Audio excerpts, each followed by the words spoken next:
Today I'm going to be taking my journal here, which is very chunky. I've had to fold it the wrong way around in order to actually get it to lay almost flat. I also have some ephemera, including the pieces I made in my previous video, which I'll link below, that are the photocopied pieces, and my Lollipop Box Kit, which I have all the bits and bobs around me here, and some pictures up here. And I'm going to make a little journal page for my first, for about 3 years, journal sesh Sunday. So I hope you enjoy it. Stay tuned if that's your cup of tea, and let's get going.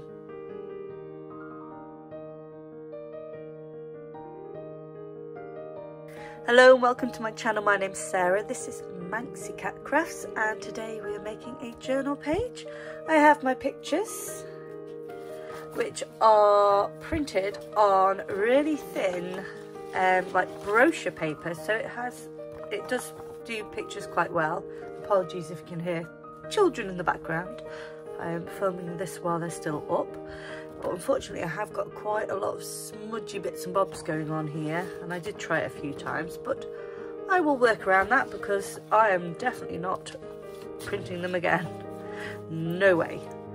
So I will see what I can do with these and just choose whichever ones are workable. Maybe I might paint around or cut out some, who knows. So yes, there are my pictures for my page. Here's my canvas, and as I said, did I say this is a Lollipop Box Kit that I'm using today? So I do have all my bits and bobs here. I also have the papers somewhere. Yep, I've got some papers all here. So I'm going to start off by prepping the page. Quite often I might use a gesso, but a white gesso, but I really like the grid on this page, and the creamy colour really goes with the soft colours in this month's colour palette. So I'm going to use this one, which is a clear gesso. So I'm going to paint over these pages, and I'll be back for the next step.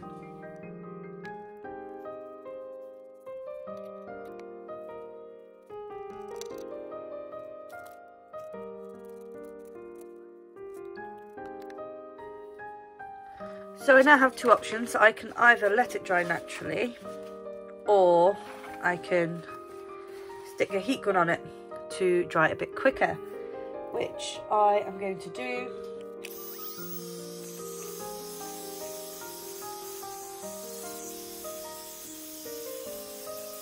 So I'm going to use my distressed oxides. I've chosen some colours that I think will hopefully work well with the colours here, and they are more muted colours rather than the very bright colours I quite often use, so I'm hoping they will work nicely with the papers. I will speed this bit up, but leave in all the footage so you can see what I'm doing, and I'm just going to be adding ink in various places around the page.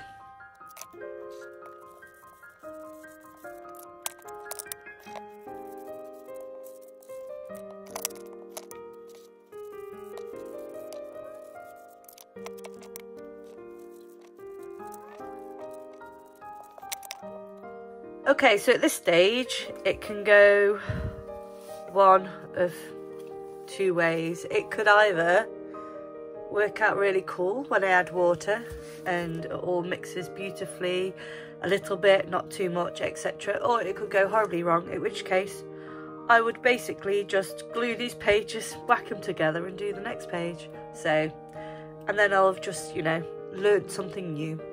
So I'm going to spritz this now, but before I do that I'm going to have two things ready for three. I'm going to have three things ready today. I'm going to have, I say ready, buried but ready. I've got some watercolour paper, quite thin. In fact, I've got some that I used in my previous video that's got a few swatches on. I'm going to use that one because it's the same colour scheme. So I've got this. I'm also going to have this. It's an old book where I smoosh into it. Just when I've done a page, I'll just squish some whatever's left over ink, blotting, anything like that. Will go in this as well.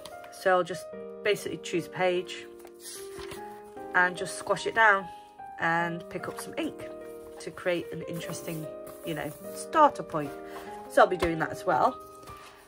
And thirdly, if all else fails and it's properly getting out of hand, I have kitchen towel. If it spills everywhere, anything like that happens, kitchen towel. So, time to spritz.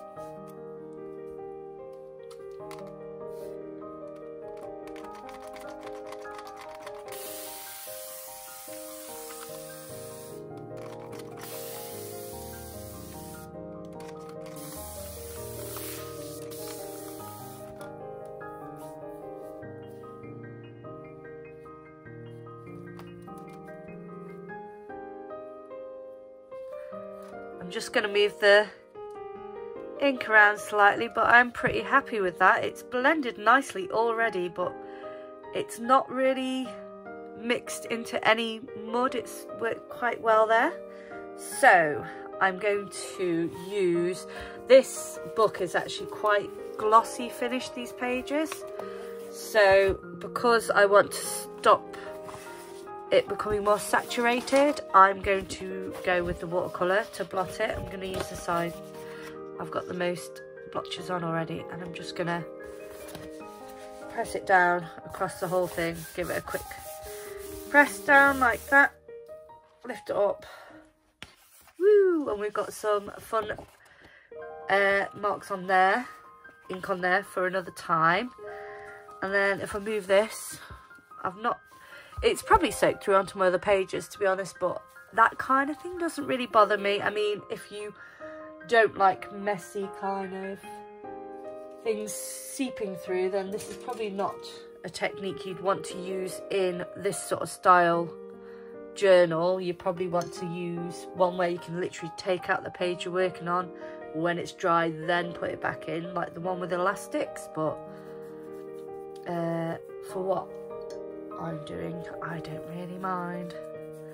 I'm just going to hit these areas here, which are where I'm stopping the page from lifting, just so that there's no stark line at the edge. I'm also going to pop these bubbles and smudge in that area there. That's the entire page now covered. So I'm going to do the same thing again. I'm going to give it a dry, but then when it's almost dry, I'm just going to leave it, pop downstairs, have a chat with the other half, check on the little one. He's not very well at the moment, so I'll go check on him, see if he's okay, and then I'll come back once it's almost dry for my next stage.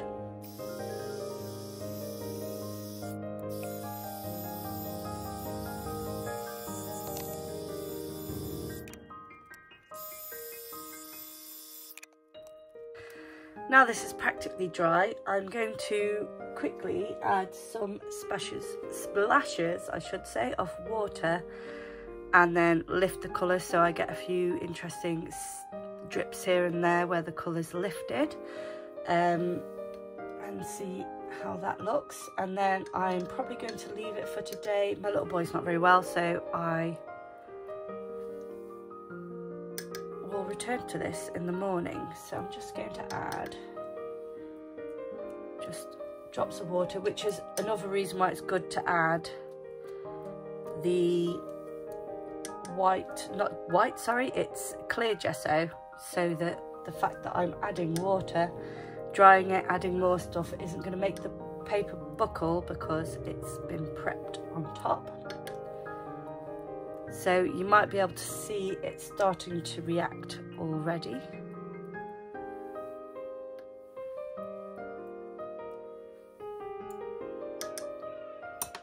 And then this is completely dry. I'm going to use this side though, because otherwise it'll probably just add this ink back onto it because it will react with it. So I'm going to use this side and just press it down and lift some of the ink up with the water.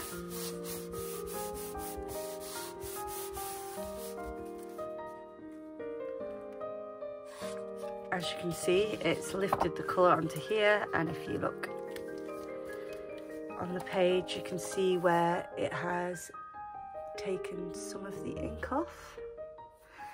And at this point, I'm going to leave it for today. Well, it'll be today for me. It'll be the next bit of video for you watching. So I'm going to leave this to dry overnight and then return for the next step in the morning. It's the next morning now and this is completely dried. I'm going to use, sorry my voice is a bit rough, might have caught my little boy's cold unfortunately. I'm going to use this stencil here, which just has some little circles on it, just to create a little extra layer, subtle layer of colour. But I'm going to go with white to add like a nice soft sort of look. So I've got gesso here, you could use anything, you could use acrylic paint, this is just what I have on hand. It's this acrylic stamp block or whatever it is.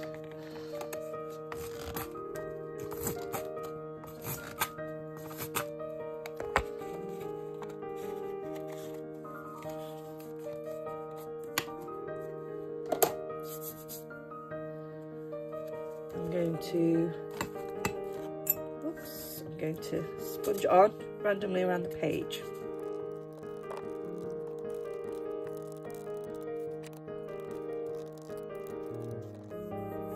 Okay, I'll probably use that to add some splashes later on. As you can see, it is on quite thick and it's got quite a bit of texture there. I'm going to get rid of that to make it softer looking. And again, I'm just going to use this and just take the excess paint off quickly. I don't want to press it too hard, I just want to soften it down a bit like that. In fact, I might do it a bit more, but using the sponge and on the bit that's not got the paint on.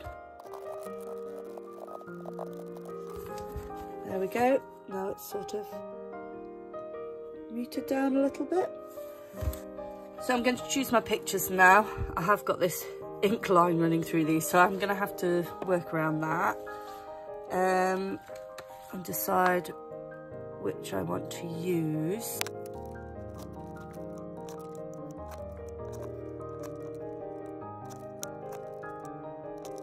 So I'm thinking I want to use 3 of these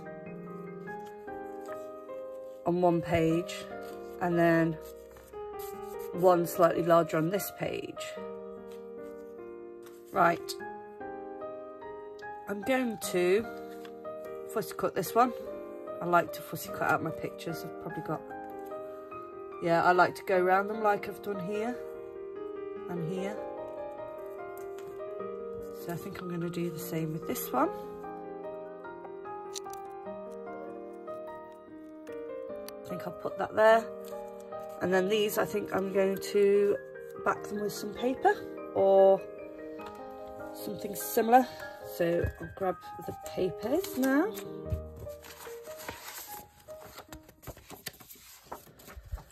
This desk is absolute chaos except for this very small space that I'm working in. Put them there. I want to use that as well. And this paper here. Right, I'm going to play around with how I want it to look and speed this bit up because it's kind of self-explanatory.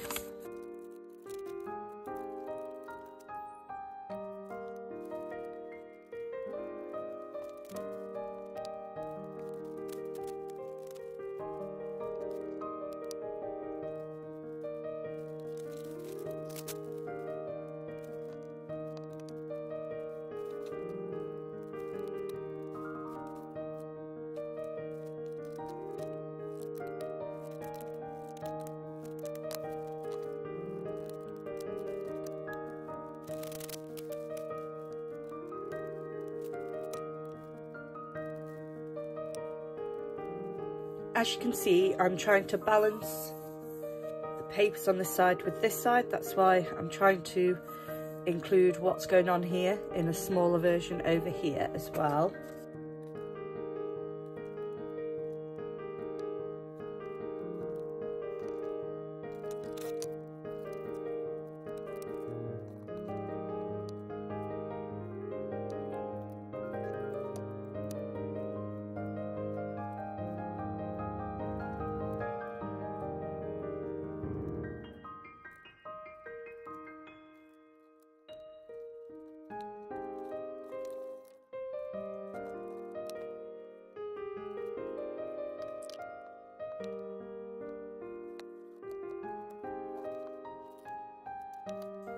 I'm going to grab my smaller embellishments now.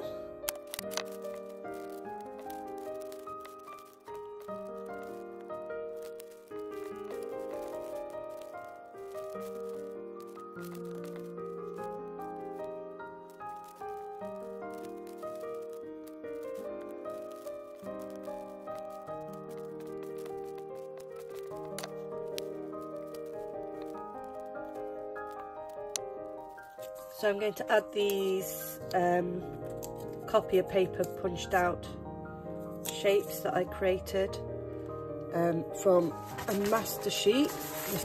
This is the original and it's on watercolour paper, so it's quite thick. So I've made these on the photocopier, scanned it in so that they're nice and thin to add to the pages on this because it's already so thick, this book. Oops.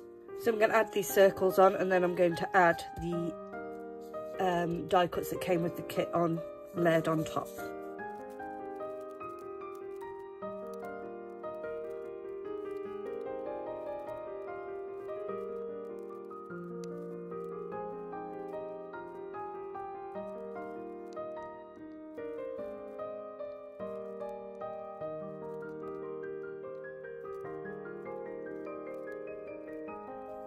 At this point, if this was a scrapbook layout, I would add dimension behind these, but because I want to keep it nice and flat, I'm not going to bother. I'm going to add these on a bit of an angle, I think, as well, for just added interest.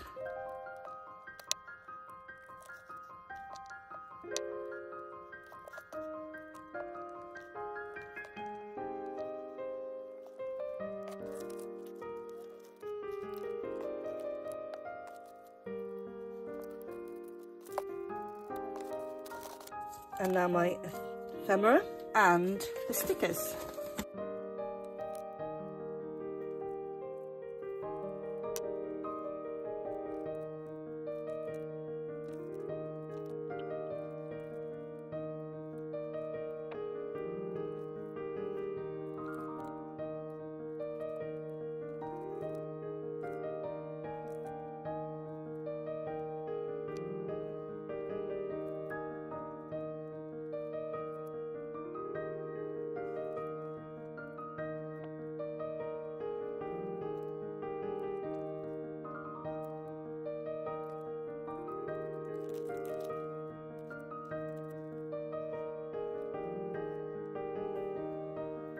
I'm thinking way too hard about this. Sometimes you just have to whack things down. I'll be here all day otherwise. Overthinking. I think I'm going to put it on an angle like that.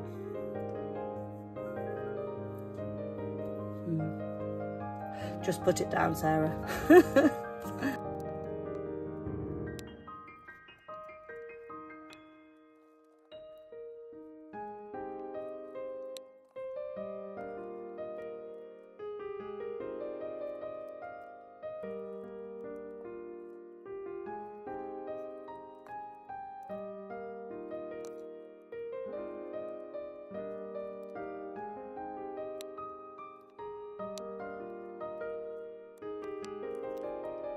Add a sticker down here just to say where it was, but I'm not going to bother with any journaling.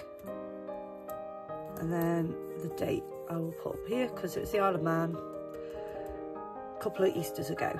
So I think I'm done. Just leave it alone. And I want to bring in the bit of paint I had left over. to add a few splatters just so I can cover up these little faces. Like that. A bit bigger for that one. There we go. So that I don't get splashes there. And then I'm just going to add some of this paint.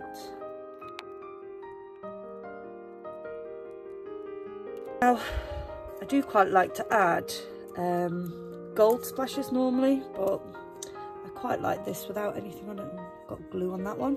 Whoops. Oh well, that's all right. I'm going to dab that bit up just there because it was a bit of a bigger blob. But other than that, I'm happy. Yes, I think that is it done. I'm just going to dry this off. Just add the date and the place, and then that will be it done. I'll do a quick close up.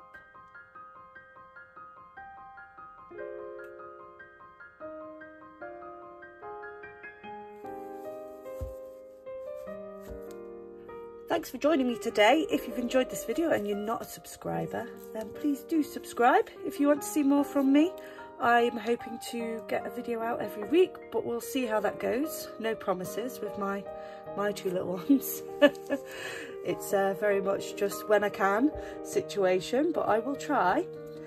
And yes, so yeah, thanks for staying to the end of the video. If you have, that's wonderful. And do leave a comment if you have any questions or just want to say hi. And I'll see you in my next video. Bye.